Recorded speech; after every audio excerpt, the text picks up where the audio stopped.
Hey, Mike back here with Canadian Musician once again. My second interview of the day in this room, if it's looking familiar, here at the SiriusXM headquarters in Liberty Village in downtown Toronto.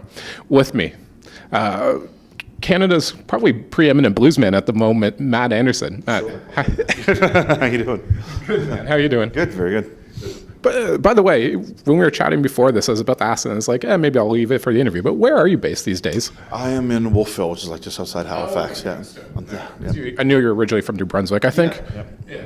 You might remember we chatted like during the wait list. Like, I actually looked up this morning when that was, and it was further back than I thought it was. It was like 2014 when you and I last spoke. Back then, yeah, for sure. Yeah. How's the last 5 years been treating you? I know that's a very, very broad question, but Great, man. Yeah, it's been busy. You know, there's been a lot of road since then for sure, and a lot of new places, and 2 new albums now, I guess, since then too. But yeah, no, it's been great. I've got no complaints. Nice. Yeah. So, of course, you're doing the rounds these days because you got a new album coming out.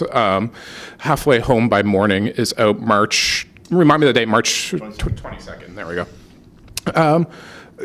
I guess bring me up to speed on this record. I guess first, following Honest Man, which was 2016, when did you start kind of entering this album cycle in terms of, knowing you were compiling an album? I guess as soon as you finish one, you kind of always have in the back of your head that you're going to be doing another one. But most of the songs came within about a year, probably, I would say, and some right up until about a week before the album. And, it's just one of those things. This time around, I kind of just, I chose who I want to write with because I like writing with them. There was no trying to write with somebody trying to get a hit or anything like that. It was just writing with friends, so it was all nice and relaxed that way. And Steve Dawson produced at his Nashville studio, which was great. Going down there and working with him.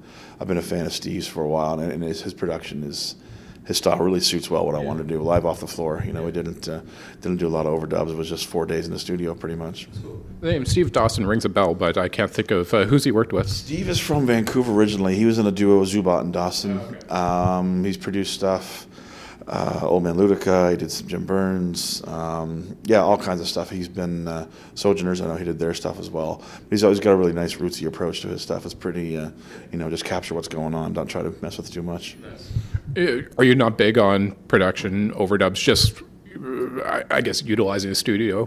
Do you prefer to just make it a more organic thing? Yeah, I mean, the last album I did it that way. It was all a lot of overdubs, and a lot of stuff happened after I was done singing, and which is great. I definitely see the positives to that, but for me, I like being in the room with musicians and reacting to what they're doing, and sometimes it kind of feels like you're doing karaoke if it's too much, just stuff that's already been done. So this way was great. We had eye contact with everybody in the room, and when you stepped out of the studio and to listen, it was exactly what you just played. There was nothing else to come. Yeah. You're mentioning you're writing with friends. Who were you writing with on this? Craig Northey I wrote with on this one. Ross Nielsen, Donovan Woods, we wrote some stuff. Tom Wilson. What else is on there? Amy Helm, Ian James, we got a couple. Trying to go through the whole list in my head who all's on there. So it was people, who we'd kind of have a hang and then write. It wasn't just, wasn't go in, we have 2 hours to get a song. It was come over, we'll have supper, we'll chill out, and if we get a song out of it, great kind of thing. Nice. And well, that kind of answers what I was about to ask, but just the nature of those things, do you feel like when it's friends, like in comparison to if you were to do the classic Nashville thing, know what I mean? Where you go down there and it's like you have a writing session at 2 p.m. with, so-and-so who has credits with so-and-so kind of thing. When it's friends, is it just less pressure essentially to use what comes out of it? Yeah, I mean, it's I guess I've learned that going into songwriting without a goal in the end can be kind of helpful, without, having to achieve something or you feel like you haven't done anything, so it kind of feels great that way. Because I've done the, you set up an appointment, you go in, you try and crank something out, and, it can work as well for sure. For a lot of people it does, but for me, I like the idea of, much more relaxed. For Chris Kirby, another friend we wrote with, I hang out with him as much off stage as I do on stage, so it's really great to just show up and be relaxed. And I find better things come out when you let them come out instead of forcing it, really. Like when you're writing with friends who are also, performing artists in their own right, releasing their own albums, is it clear who you're writing for? Know what I mean? Like when you start, it's like, oh, this is going to be for my album. Yeah, usually. I mean, it's it's kind of I focus on. I know it's always focused on me, I guess, but that's what we're looking for. But again, too, if it goes another way, and I like to have an idea of what a song's going to be. But if that changes, it changes. You don't want to, make something a certain way just because that's how you thought it should be. So sometimes it goes the opposite way, and it's their song, and sometimes it just sits there, and sometimes somebody else records it. Was this the first time you headed down to Nashville to record? No, on Coal Mining Blues, I did a little bit of work with Colin Linden down in his studio. This is the first time the bulk of the recording's been done down there for sure. Nice. Yeah. I know obviously in country everyone's heading to Nashville, but Nashville I feel is kind of really broadened out in recent years. Yeah. But is it a different do you find not just the studio, the vibe of the studio, the actual technology of the studios and such is always going to have an impact on the vibe of a record? Do you find the actual location does? It can definitely affect the mentality, I think, of the hang a little bit. If you're leaving a studio and stepping out into industry and that kind of thing, it kind of feels a little I don't know, less creative maybe. When you step out though, and you can hear music down the street, or you smell the barbecue, that kind of stuff. There's just every place definitely has its charms that kind of lend into that, and even more. It's definitely what happens in the studio. But the outside stuff always kind of finds its way into your psyche, I guess maybe I'd say. Nice. It's been, I think it was your first self-released EP was 2016 now. It's been. Was it that make it 15 years? Yeah, something like that. I'd say. Yeah, it was. So 2002, 2003 is when I put up my very first recording. Yeah. So this is number 10. They keep telling me. I haven't actually done the accounts, but that's what I'm hearing. It's when you look back over these 15 years, I'm sure every career is going to have highs and lows, ebbs and flows, and so on. I don't know if you're one to kind of look back and take stock of things, but essentially when you're looking back, are you saying oh man, that was a good decision, or that went well, or times when you're yeah, maybe I should have done that differently on a career level? You know what I mean? Are the things are there highs and obstacles, however you want to put it, that kind of stand out to you? For me, I always take a look at where I'm at, and if I'm happy there, then I'm happy with what I've done to get there. And I'm really thrilled with where I'm at. I think things have grown in a way. Definitely things could have been done different or better. It could have gotten different results. Could be doing more. You never know. But there's not too much that sticks out as things I really regret or wish I'd done differently. It's everything that's brought me to here. I'm thrilled with where I'm at, so I don't get too hung up on what put me here, I guess. I think True North is the only record label you've ever been on, eh? You've been with them? Flat Records before that. Oh, yeah. Okay. Then correct me. How long have you been with True North? This is my third album with True North now. Okay. Yeah. I'm always curious on just because every label is going to have different relationships with their artists, even within the same label. Not every artist label relationships is the same. From your experiences, kind of what makes for you personally, what makes for a productive relationship?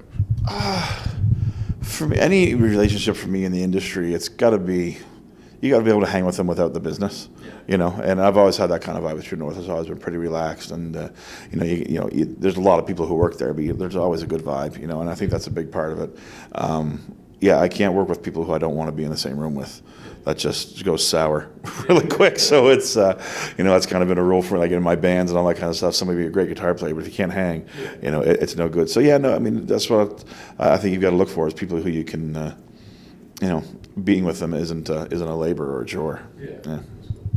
The fact you've stayed in Wolfville, I know Wolfville a little bit. My aunt, hi Patty, lives there. She's a big fan of you, and it's a great town. It's a university town. It has a cool vibe to it. But I'm just wondering, just on a musical, on a career level, and that why you've stayed there and why it works for you. Well, I moved there with a girlfriend for her work, and we split up, and I kept the house. That's where the house is. That was pretty much it, really. There's not a whole lot of. Behind that, I think at one point when I was younger, I thought, you need to move to Toronto, you need to move someplace with the scene going on. But it's an hour and a half flight. It's not a big deal. And again, I think you should be happy where you're at when you're at home. And I love being back on the East Coast. So to get back into the new record again, called Halfway Home by Morning. Essentially, what would you describe as the evolution on this record? For lack of a better way of putting it, essentially, how does it compare for those who are familiar with Weightless and Honest Man and your other recent stuff? For me, I feel like this is one of the best representations I've had of what I'm doing and what I really want to put out. Yeah, it's I've never compromised. There's always different things. I kind of let go of the wheel quite a bit when it comes to producers, and I think Steve and I really mashed up quite a bit. With what we want to get done with this one as far as sounds and vibe on the recording and then the players we pick. So, for me, I'm really excited about this one because it's the one I've listened to the most after I've recorded it. Usually you can listen to an album for a couple weeks after you're done. You honestly don't listen to it anymore. This one, I still throw in the car once in a while and can go back to. Not being, a recording artist or anything like that myself, like I'd have no kind of point of reference for that. I guess maybe if I'm listening back to an interview I did or something like that, and you're always like, oh man, that was a shitty worded question or whatever. But from your perspective, like, what is that experience? Like listening back to your own, whether it's you putting it on the car or you hear it come on, CBC2 or whatever on the radio. Are you self-critical or do you actually just enjoy the song? You know what I mean? No, you definitely have to pick yourself apart a little bit. But you've got to be, you can do that too much and take the life out of something, You can trim away too much fat and then you've got nothing tasty. I guess, I don't know is how I'd put it. So when we're in the studio, and that's again, too, I rely on the people around me. I put people around me who I trust and value their opinion. So when it comes to those kind of things, I can remove myself from how I feel about it, as long as it's not a glaring, horrible whatever it is, but when you have people you can trust on that kind of thing, it makes sense, to trust them, let them do what they're there for. In terms of songwriting, you can talk to this album specifically or more generally, but are you generally an outward-looking songwriter, an inward-looking songwriter? Essentially, how personal do you get, or are you usually taking stuff from the world around you? A little bit of both. I dig songs. When I was younger, I used to think that songs would be extremely private, no matter, if you got really personal, that nobody would get it. But I've learned that, the world's so big that you can't have an experience that nobody else has experienced. Yeah. It's just impossible, I think, at this point. And, so when it comes to writing, some songs, I guess if you hit a personal nerve and it's kind of, it can almost be therapeutic to kind of get that out. And sometimes too, it's just your view on something, or it's things you've seen, or stories you've heard that you want to share. So I wouldn't say I go for any way specifically of like always from a certain perspective. I've never done that. Yeah. In terms of the U.S. market, is that something that's that has ever been on your mind or is on your mind? Like, are you looking at like, all right, we've kind of reached a place in Canada where, we can only go so much further. Are you still, at this point in your career, looking to break new markets or become bigger in other markets? Yeah, absolutely. We're always doing more in the States and doing a couple trips to Europe and Australia. It's, it's. I don't like sitting at home very much. I love being home, but it's also I get antsy if I'm home too long. So, and it's just great. It's always great playing for new people, and traveling is one of the itches I get to scratch being a musician. Get out and do that and playing for different people, and it's. It's amazing to be able to travel to different places and have people show up. So I love breaking into new territory and building there. Do you actually get to get out when you're on the road, or is it you kind of see a tour bus in the back of a venue from city to city? It's in Canada we'll do the tour bus, but I've driven across the country in my own vehicle 4 or 5 times. I've driven across the States a couple times in my own car. So I've been pretty fortunate to see a lot of the country. You don't get to see every little thing in every town for sure, but I like to think I get a pretty good vibe of different pockets. And in Europe too, if I get a day off, trying to force yourself out of the hotel room, because that's the temptation is to stay in there and do Netflix or something. But to go out and check out some castles or something like that, things you just don't get to see every day at home. Do you feel it makes you a different person over time? Like if you're growing up in New Brunswick or whatever, artists are not many people get to see the places that a touring musician gets to see. Does it change you? I don't want to say I'm worldly by any means, but you get a better view of how same we all are.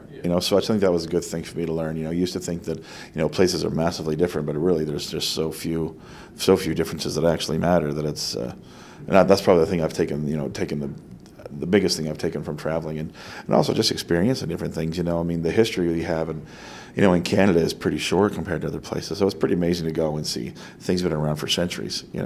It's pretty crazy. There's bars in England older than my country. That kind of thing, right? Or a stone fence, that's older than my town, kind of thing. So it's just realize there's a lot more world, and there's it's not just because it's not from home doesn't mean it's not great. Yeah. So the album's coming out March 22nd. I'm assuming there's going to be a corresponding tour with this. Like, what is the plans over the coming months? Heading to Europe first is going to be the first run. That's going to be some solo shows, and then come back and start with a band, taking a 9-piece band across the country. Yeah, which I'm pumped to be doing. It's the Melatones. I played with them a bunch before at home, and Steve Dawson, the producer, is going to be out playing guitar with us, and the kind of music director. So yeah, we just had a rehearsal. It's going to be a load of fun taking that show on the road. Then we'll go to the States solo, and just kind of be on the road for until the next album, I think, is the plan. Do you like mixing it up like that, the solo versus full band thing? Yeah, I did the solo thing for a long time, but it's really great to be able to mix it up and take the band out, especially with this album. I think being able to tour, and have it sound like the album did with the horn section and all that kind of stuff is going to be a lot of fun, and hopefully people are going to dig it. Yeah. Are you having to, in terms of your own playing and singing and stuff, are you having to do much different between those two scenarios, or? As far as when I do the solo shows, it's all acoustic, and you're carrying the whole show. So I definitely play differently than when you're playing with the band, you can kind of ease up a little bit and let them take some of the weight. And also, it's just you've got more colors to add in. So you've got the harmonies, and you've got other people to play solos and the rhythm section, and just it's a lot of fun. I used to always think I just needed to do it by myself, but I know having friends on stage is great. Yeah. When I saw you again, it was during the Waitlist album cycle, is when you played Massey Hall here in Toronto. In my mind, I'm picturing you on stage by yourself. Am I remember that correctly? Yeah. And because I just remember your voice. Massey Hall is not an arena, but it's a sizable venue inside, and certainly a classic venue. I just remember being, just impressed by how your voice, your presence could fill a place like that just on stage on your own. Is that something you learned, or was that something that kind of just came naturally to you? I don't know where it all came from. I mean, I grew up, but I started out playing bars. So I don't know if I sang loud to get over drunks or what it was, but it's always been, and a lot of the music I listen to is a lot of big voices. I love, like Van Morrison and Ray Charles, and Bonnie Raitt's always a big one. The kind of, they really deliver. That's always been something I've tried to do. So, and I guess I'm just, big set of lungs. So why not use them in a room like Massey? It was made for that. It was it's an old school design where one person could stand there and hold a room, and it's just, be able to sing in a room like that. It's fantastic. It's a big room, but you feel the artist is really in the middle of it. The way the stage comes out into the audience. Yeah, it's almost. The audience is in 360, but they're right on the side of you. The way the place is set up, and it's great. I've done songs. Yeah, exactly. They're right there. You can't get away with anything, and I've sang in that room without the microphone, and you can still fill it up. Yeah. That's awesome. And it's always a pleasure getting to chat with you, and it's always certainly a pleasure being able to hear new music from you, man. There's just a soul to you, what you do, that that never disappoints, and I love it. So thank you for doing this, man. I appreciate it. Thank you. Cheers. All right, cheers. Thank you.